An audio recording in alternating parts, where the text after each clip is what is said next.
Hi everyone, let's talk about Yves Tumor. Sean Bowie has been making music under the Yves Tumor name for about half a decade, starting with their debut album in 2015, When Man Fails You, working their way up and creating more notability for themselves up until 2018, Safe in the Hands of Love, Bowie's most celebrated album up until that point. In preparation for this album, I went back to their back catalog to listen to a lot of their stuff, and I found that they have some pretty interesting material. Safe in the Hands of Love showcased how Bowie can just be pretty eccentric. There are so many elements in that album that it's kind of hard to categorize. I think there's more of an emphasis on rock on this record than there is compared to their other albums. But still, there are elements of pop music, soul music as well. And this record has a really cool psychedelic vibe too. Given some of the singles leading up to this record, I was expecting a pretty lavish, loud,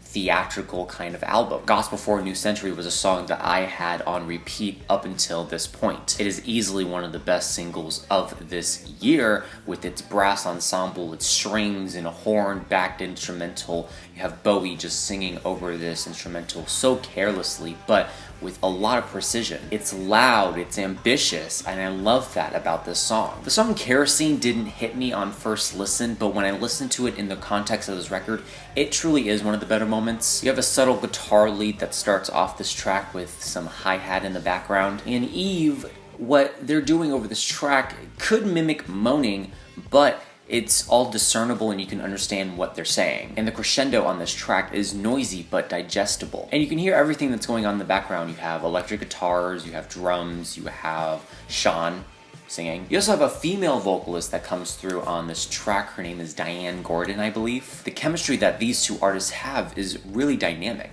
a good contrast from one another. And this isn't the only moment Diane Gordon is featured on this record. But back to the song Kerosene. This is a 5-minute art rock odyssey that does remain as the longest song on this record. I like how trippy this song feels too, and with the other songs on this record, they have that similar vibe. I think this song really emphasizes on its trippiness, on the psychedelic element of this track. It does it so well. The song Romanticist and New Palette were songs that were released as singles together, and I understand why first track plays into the second. First track, Romanticist, has more of like a funky, soulful vibe to it with its guitar lead, its groovy beat. And then Yves himself is doing the same thing that he was doing on Kerosene with that moaning but emphasized vocal performance. And when everything comes together for a chorus, it's majestic. Dream Palette continues where Romanticist left off. Pretty much the song starts off with a very explosive chorus. You have some fireworks in the background, you have these lead guitars, you have drum work that's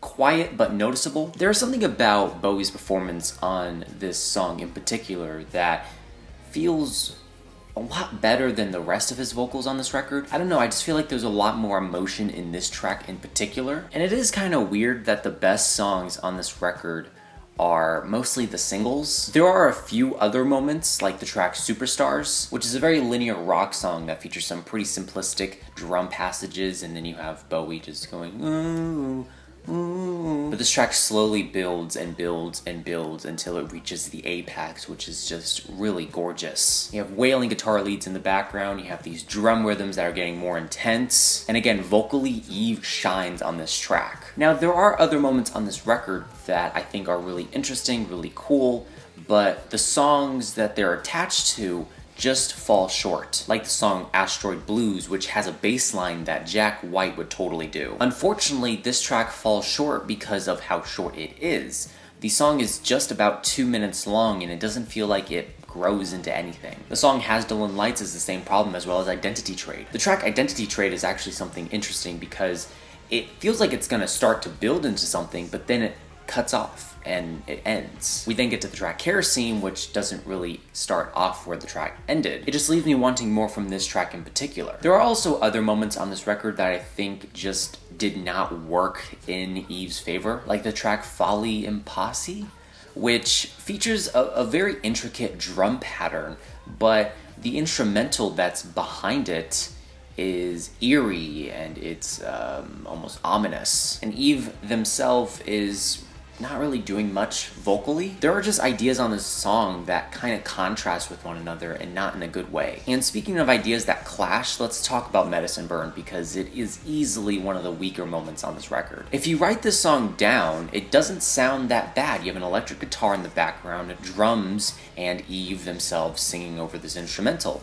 But it all comes together in a sound and a style that clashes too much. Yves vocally on this track is very eccentric, but in a time where all the other instruments are also eccentric, I don't think it all comes together in a good way. And this track goes on for about 4 minutes. You get the same electric guitar lead that goes on through this entire song. It gets tiresome to listen to. The song Strawberry Privilege features a very slick instrumental, but vocally, Yves just does not work all that well. This is one of the sleepier moments on this record, and it's also one of the weaker moments too. The song Greater Love ends the record off. It kind of reminds me of like an R&B song from the 2000s or maybe even the 90s. I just wish this track was more conclusive. It doesn't feel like it ends the album off on an interesting note. And for the most part, this album kind of runs like a mixed bag of songs. And I actually feel like we don't even have an album up until track 6 of the record because there isn't a lot of cohesion or connectivity to these songs. While I don't mind how ambitious Yves can be,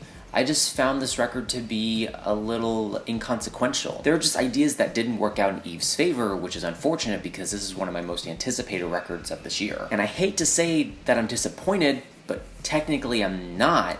It kind of feels like I'm chasing a dragon in some respect, but I'm not really catching it. When I try to get close to this record for it to finally click with me, it gets further and further away. So while I appreciate what this record is trying to do, and I see other people online are loving this record, I just don't have the same emotions for it. I love how bombastic some of these songs are and how ambitious Yves can be, but there are also moments on this record where it doesn't feel like Yves tried enough. Still, if you're curious, check this out. I don't mind this record, and I totally understand why you would love it. So for me personally, it's a very strong B-, but I am curious to know what are your thoughts and opinions on this album down below. Let me know what albums you want me to review next, and that is it. Leave a like, comment, share, do whatever you want. Let me know how I can improve future videos down below. And remember, that's only my opinion because music is subjective.